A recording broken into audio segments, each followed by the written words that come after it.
It's all the time very busy. Before we can start. No problem. I am ready. Okay, let's go.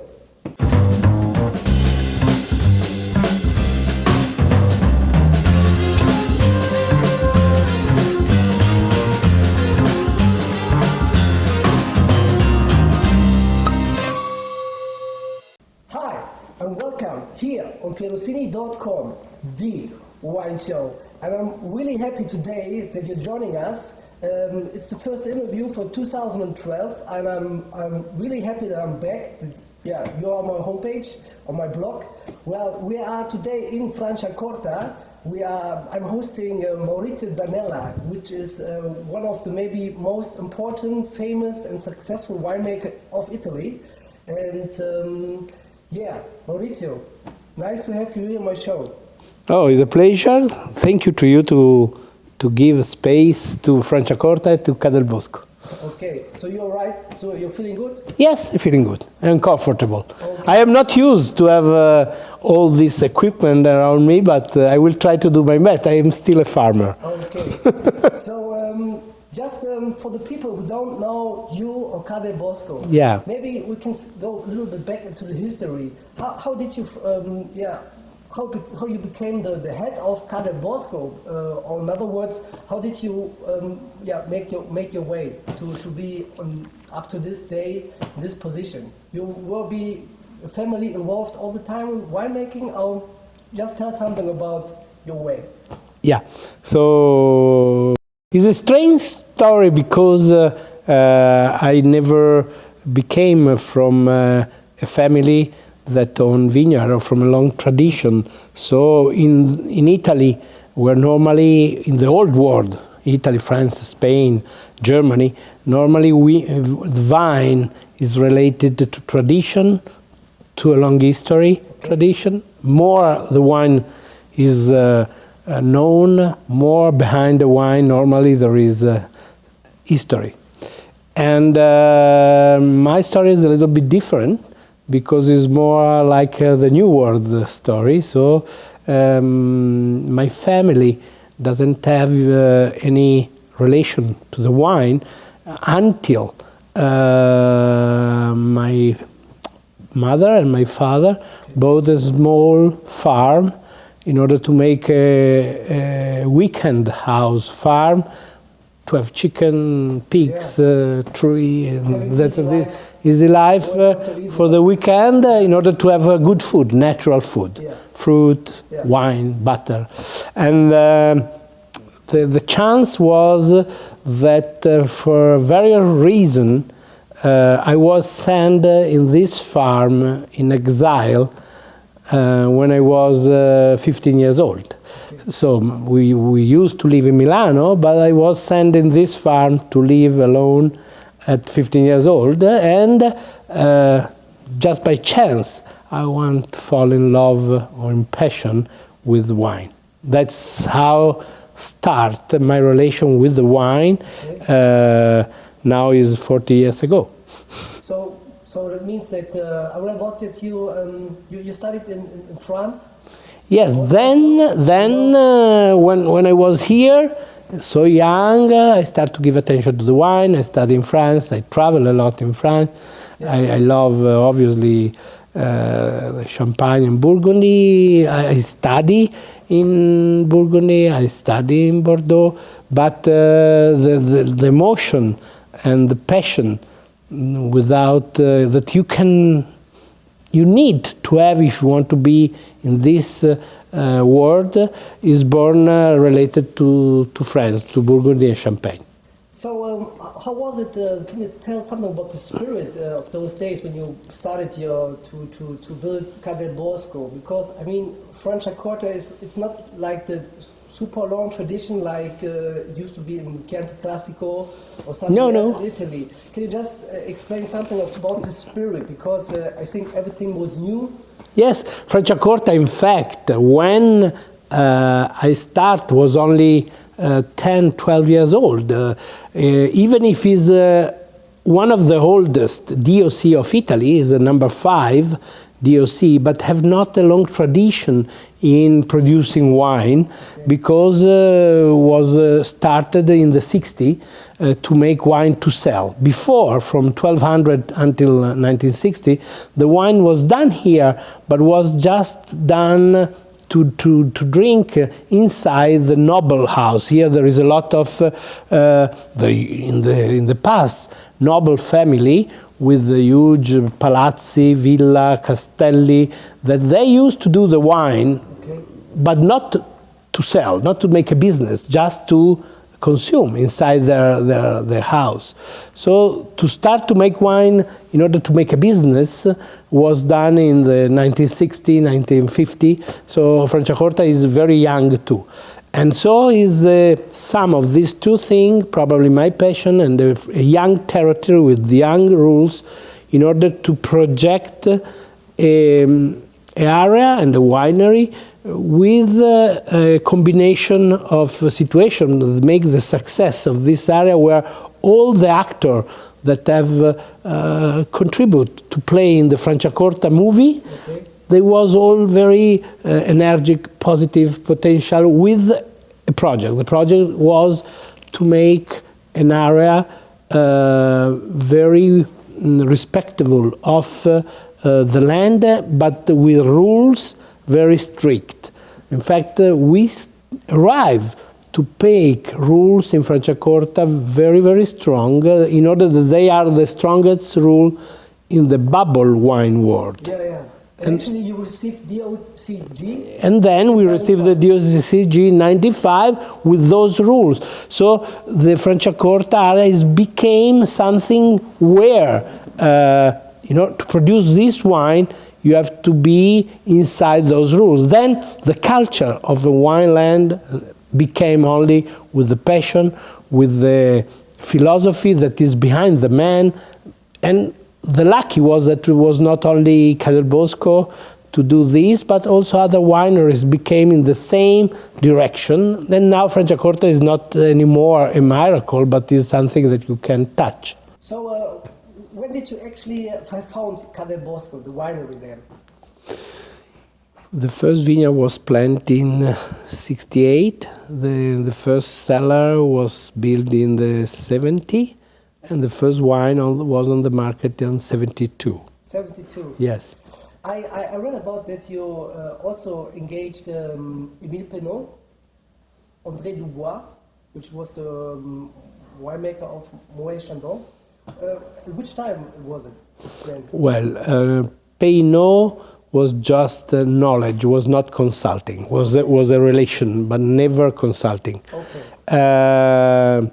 Andrei Chelichev was a friend and some consulting. Okay. On the Lyre, yeah. But this was for the red wine. Yeah. Not for Franciacorta. Okay. Was for the red wine, André, and we have a very good work. But the big change was André Dubois, that in French is like God. I don't know if it was the occasion. Dubois is del Bosco. Super Dubois. Because Dubois is del Bosco. Dubois, yeah, of course. Yeah. Del Bosco. So André was start here in the 80 and he's come to live here. So was not consulting. He was working 100% here from 1980 until 95. And was very, very important. Is you bring up a lot of knowledge from the shop. Yes, more than knowledge, if you want, culture. For someone that is new in the wine, like us, we was new, me, and all the people working, was very important, not how to do, but the respect, the culture that you don't have, you need time and time to get it. And this fantastic man that was already of a certain age, because he was already 65 when he started to work here, he take us all the culture, the respect for the grape, for the product, for the work, to be very serious and to be very in love for what he was doing. So his work with us has been extremely important to take here a kind of respect to the product and to what we was doing. For sure, also the knowledge. But I believe the first important thing was the culture on the product. And so he stayed here a long time. Then he's arrived an American guy that is working with Andre Chelif in Davis. So have been in the beginning a mix of culture to take here and to be very traditional in the way of thinking, but also very innovative, sometimes for certain things that doesn't touch directly the wine, but that also is outside the product. So the technology doesn't have to go directly in the product. We don't want to be too innovative, but we want to be very traditional, but very, very project in innovation when there is something to do outside the wine.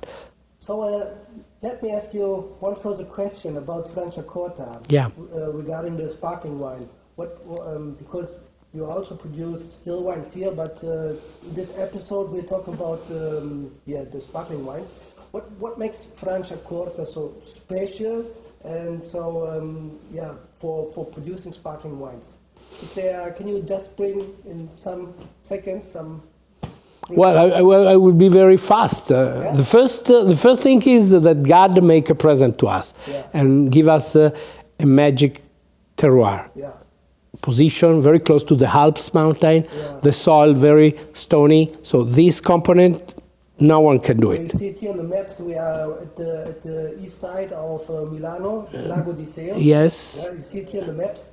And we have 35 kilometer direct line with Adamello mountain that is 3,200 meter tall. Okay. So it's very cold, and he came down to the Lake Iseo, the temperature, and make is so big difference between night and day. Which is very important for the maturation of the grapes, when you have the grapes mature more, but with a good acidity, good freshness. So this is the first thing that makes Franciacorta is the terroir, the climate, the soil, the position, and only God can give us this. The other thing was the man to do. That was the decision to make rules very strong. So the sum of the two things, the terroir and the men that have decided to give his a very serious rules in producing wine, the sum of the two things have done the Franciacorta, I call it miracle, to become in 50 years so important product on the market without a long history and a long culture. Okay.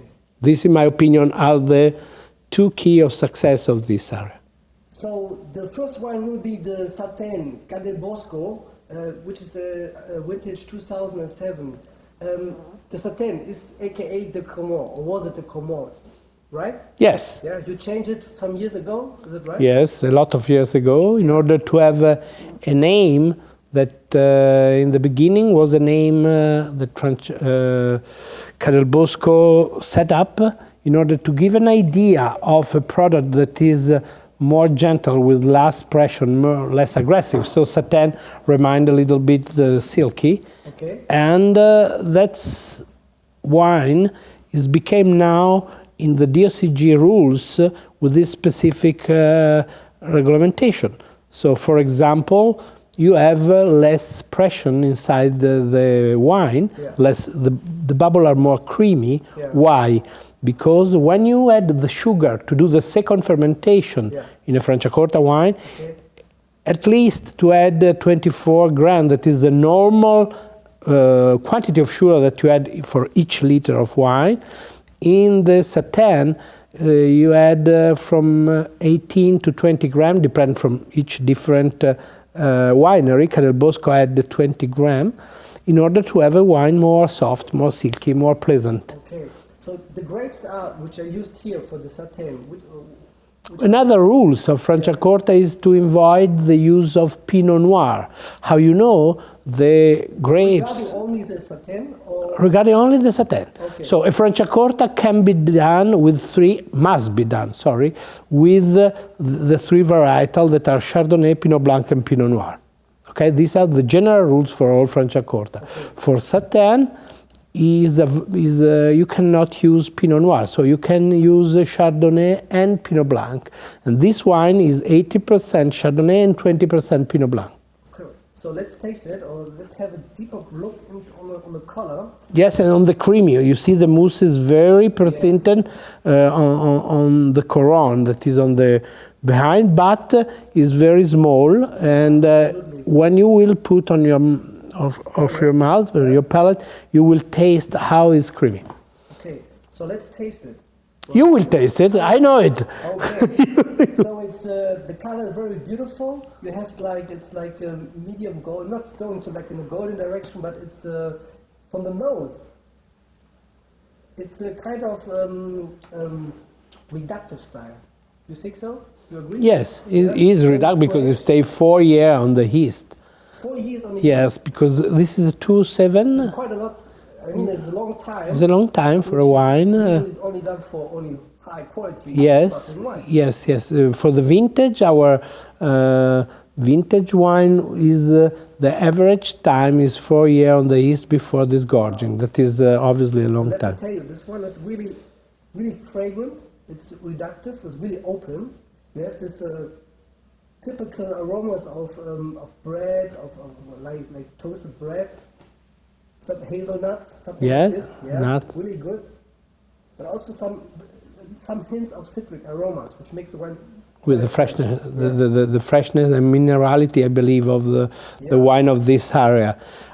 Sorry if I don't taste, but it's very difficult for me to speak about your son. You are always a little bit unequal. So I prefer you taste the wine. Okay. I will tell you eventually if you do big mistake, but I don't seems to be.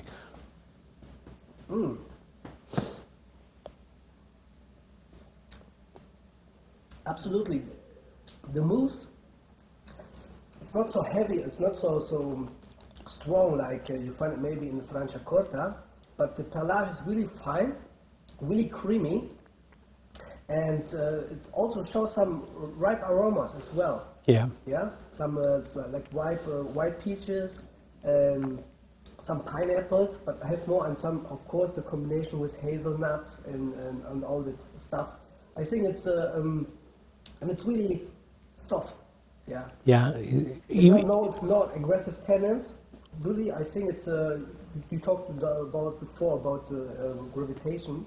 Like this, there's no pumping. I think it's maybe also a kind of result, but the 4 years, which stays the wine on the yeast after second fermentation, makes it really creamy. Yes, and with this important nose, with this character that is not usual, and I believe you're right when you say that is ripe, because I told you before, we are lucky because here the grapes can arrive to be ripe without losing the freshness, the acidity that is important to make wine that can mature for such a long time, becoming young. So you're still young even after 4 or 5 years, and it will stay like this in the bottle for a long time even after degorgement. Okay, maybe we'll talk about 3 or 4 years next. Well, then depend of the cork and the cellar, where the cork of the bottle and the cellar where you keep the wine. But if you keep a wine in good condition, you are lucky with the cork, we can talk about 10 years of the curve of development of the wine going up, and then for sure will stay and slow down. Okay. But this curve that going up is at least will be 10 years if we have a good cellar and we are lucky with a good cork. Okay, so the Satin 2007 is obviously a really, really good wine, high quality wine, which I can really recommend. It's, for me, it's like the range, if I talk about points, it's like, to be honestly, it's like 92 for me. It's a really high standard for Satin, for Cremant as well, and absolutely, you say competitive to other Cremants.